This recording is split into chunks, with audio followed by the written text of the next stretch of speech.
Hey MTV, I'm Nina Dobrev, and you are in Atlanta on the set of Let's Be Cops. What happened, man? How did we get so far off track? What are you talking about? Hey, did I see you in a commercial? You did, yeah. I have. I have. Genital herpes.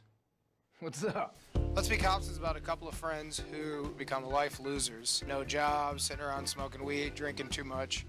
And then they go to their old college party, which we think is a costume party. And we dress up like cops. And then everybody starts treating us a little differently. Even the cops think we're cops. Do you know what that means?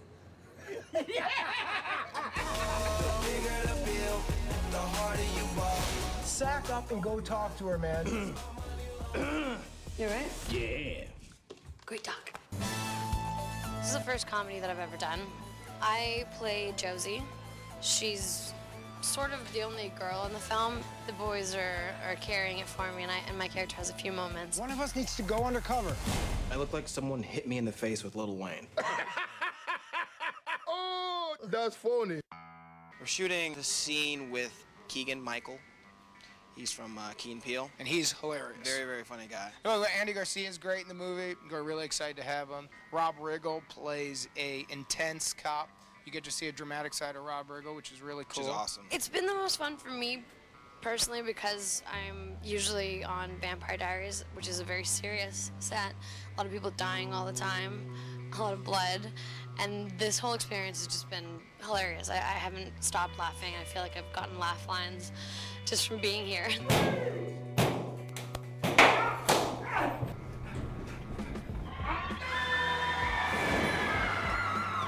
We're on the set of Let's Be Cops. I'm Jake Johnson. I'm Damon Wayans Jr. This is MTV News. Watch it. Bye.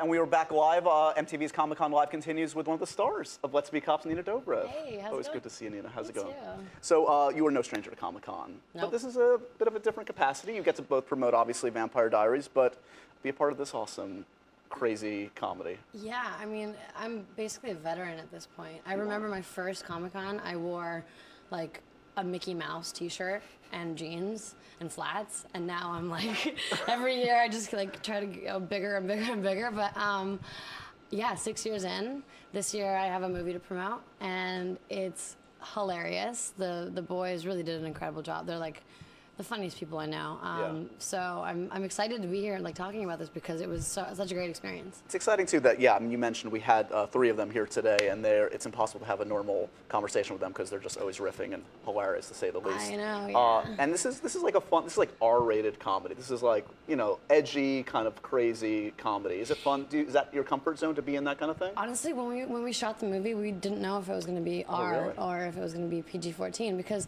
or 13. Yeah, What is 13, it? yeah, 13.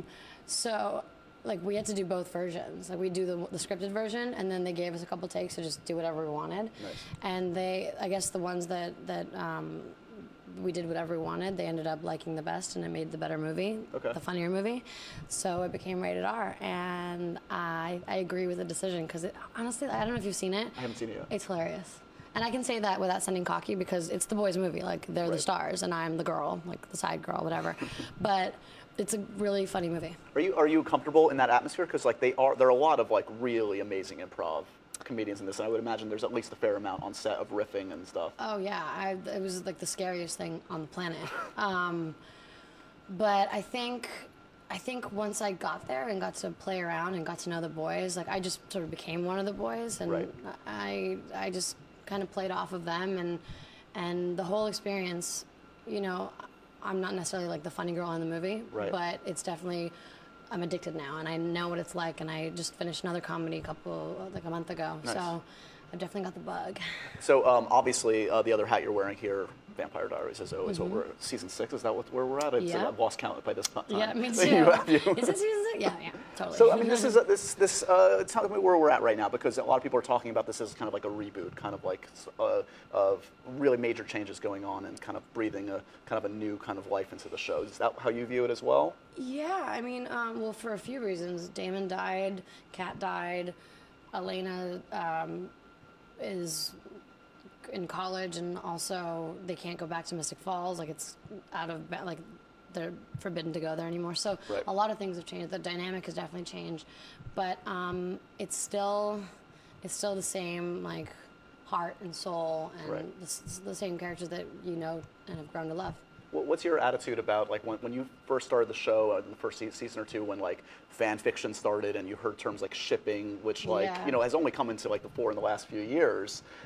Were you kind of like, that's weird or that's awesome when that kind of stuff started to develop? Honestly, I didn't even know what shipping was. when I think Entertainment Weekly did like a cover about like the shippers, you know, they did 3 covers, and I was like, what's a shipper? It's cool. It's like, it's really intense. I'm not gonna lie. I think our fans are probably the most intense fans on the planet in the best kind of way. But if they don't like something, they can be like, let you know. They'll definitely let us know. It's not gonna go under the radar. Do they ever do it to your face though? Because it's easy to do that on the internet and to write whatever, good or bad. But I would feel like most people probably, it's a lot of love for you and your character. No, yeah, I haven't had negative experiences, but yeah, I've read some. Yeah. It's all good though. Yeah. So the good outweighs the bad. Hey, it's like, you know, the way I see it, internet is like high school on crack. Like we all dealt with bullying and all that kind of stuff in high school, and the real world is just like a heightened version of that. And you know, I made it through that phase. I'm not gonna fail in this one. Right. Does the intensity of, I would think when fans recognize you or see you, at some interactions have got to be, for them, this is like huge to see you, to see someone that they connect to on that level. And like when you walk onto the stage here, there are going to be moments like that. Like when you have that one-on-one with a fan where it's like blowing their mind, is that comfortable for you? Are you able to kind of like put them at ease? Like, do you know what I mean? Yeah, no, I know what you mean. I think I actually love that. Like I actually prefer that because it is more personal and you can really take the time to spend, because it's so hard when you're out like at an event or something and people are screaming and you go sign a few autographs, but that's not, I don't feel like they're getting what they want out of that, and I don't feel like I'm giving them much of myself either in that scenario. So it's nice when you meet someone and they geek out and then you sort of like have the time to say hi and hang out with them and talk to them like you would anybody, like a human being. Yeah, that's a real connection. Yeah. That's life. That's what it should be. So were you, I mean, this obviously, as you say, you're a veteran to Comic-Con by now. If there's a consistency to this convention, it's really just like passion and love for anything, whether it's comics or video games or anything. Do you feel like, you know, I mean, you're an actor and you're somebody that a lot of people, you know, put on a pedestal, but do you also feel kind of like you're one of them to a degree, because I would think you have your own passions and things just like these guys do. Yeah, of course. I haven't forgotten the days when I was right there. I mean, I had never been to Comic-Con as a fan, but I had been to the Toronto Film Festival. I grew up in Toronto. As a fan, waiting outside of hotels to get a glimpse or an autograph of whoever it may be. That's awesome. Were there any particular that blew your mind at that time when you were waiting and saw somebody? Yeah, I saw Angelina Jolie, and I think I saw Brad Pitt once in Toronto. And so, like, I remember the feeling. I know what it's like. I know that when you love someone because of their talent and what they do, and you have a respect for them, you just, like, want to tell them that, and you want to express your love for them. I totally get it. Yeah. You talk about, I mean, you've been busy. We've talked obviously about a bunch of films in the last few years that you've been able to sneak in. I mean, making a TV show is it's a big commitment every year. Yeah. But obviously, you're in this for the long haul. You want to build a career of varied kind of performances. Are you content with the kind of stuff that you're able to kind of squeeze in? Because obviously, you can't just take anything because the schedule gets in the way. Yeah, there's no way to. There's a lot. Unfortunately, I've had to I haven't been able to do a lot of things because of the show. But I have this amazing show, so I can't complain.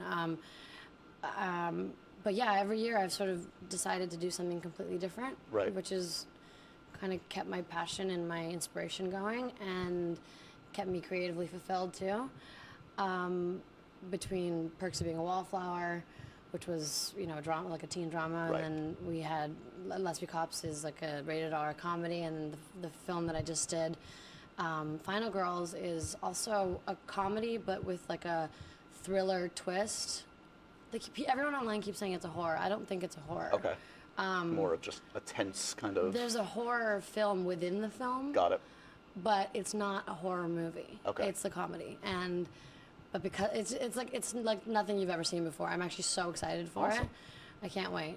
Or any of the kind of, I mean, do you dig the kind of the blockbuster stuff too? I mean, obviously, the headlines coming out of Comic-Con are going to be about these giant Marvel movies and Batman and Superman and stuff like that. Is that your jam to a degree? Do you get into any of that stuff? I would love to do something like that. It's just those huge movies take 6 to 8 months to shoot. Literally, yeah. That's like as long as it takes to shoot a season of The Vampire Diaries. Right. So there's no way that I could do that until I was finished with the show. But I'm a big fan of that genre, which is why I want to do it. I love Marvel, and I can't wait to be like a Catwoman or a Mystique or something one day. I don't know if you've heard like the rumors today, like they just said the next big hero of the franchise is Doctor Strange, and Joaquin Phoenix is rumored to be playing Doctor Strange. I don't know anything about Doctor Strange. Doesn't even matter, but like the kind of actor that like Joaquin Phoenix is doing a superhero movie. It's like amazing. Oh, that's amazing. I mean, that means I feel like superhero movies used to be maybe a little bit more like actiony and not so. There wasn't much depth to them. They just cared about the action, and now. With the Captain America, the last one that just came out, it was so funny, and there was a lot of drama, and there was a lot of great action. But they're figuring out that like people want to see a smart movie with smart characters, with people that you relate to, that have a soul, and that get to do really cool stuff. Right, and, like, the cool stuff, but have actual relatable characters and like great filmmakers. That's the key, I think. Yeah, and great filmmakers. So I think they're definitely taking steps in the right direction, and it's making me enjoy the movies more. And I think that's what's making the great actors more attracted to it, because they can be creative and they can be, they don't have to just, like, it's not just about taking a money gig, because, those big movies. It's not about just like posing in a costume. There's actually some stuff to chew on. But a lot of people, like, they take movies that aren't good because of the money. Right. But now you can get a paycheck and you can be creatively fulfilled, which is the best of both worlds, and hopefully will happen to me one day. You will. You'll get it. You'll get into some crazy costume, do something awesome, I'm sure. Okay, so in our remaining moments, this is a tradition that we've always done here on the MTV Comic-Con coverage. It's called Geeks and Posers. Don't be scared. It's not a Spitfire thing, is it? I'm so bad at Spitfire. It's going to be okay. It's going to be okay. Some trivia questions. If it's any consolation, some really talented actors have failed this miserably already, so you're going to be in good company no matter what. Here we go. Nina. Can you finish this line made famous by Game of Thrones? Probably not. A Lannister always. I don't know. Pays his debts. Oh yeah, see, now that you said it, I knew, I know. See, don't assume you don't know. Do you know how much energy is required to fuel a flux capacitor? What is that? It's in Back to the Future. It's been a while. It's an older one. I was like 10 or less, like probably 5 weren't when even that came alive, out. let's be honest. What year did that come out? 85. Yep, wasn't alive. See? I was 5 years before I was born. Not even close to being alive. Nope.